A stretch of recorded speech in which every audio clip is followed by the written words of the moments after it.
The Usual Suspects. This movie reeks of cool. This is definitely a movie that you need to watch more than once. But that's good because it's such a great ride. Unlike the last movie we watched, it really holds up on repeat viewings. There's great dialogue and great characters to keep you interested, while you get more of the plot every time you watch. There was no secret to the street, no arch criminal behind it all. If you've got a dead body and you think his brother did it, you're gonna find out you're right.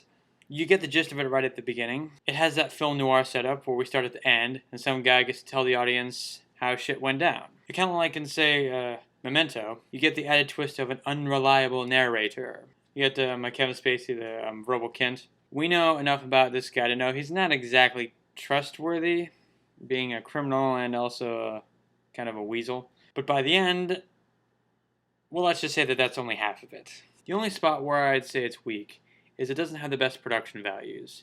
I thought the visuals were kind of dull, you know? More like a mid-level TV movie than a really competent, Hollywood thriller. Bryan Singer's visual style was still a work in progress when he made this one. What really elevates this movie are the great cast and awesome script.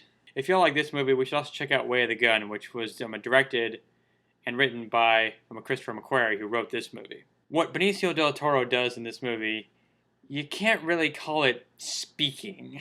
Is that the one about the hooker with a dysentery? Why you gotta go do that? Trying to make a point.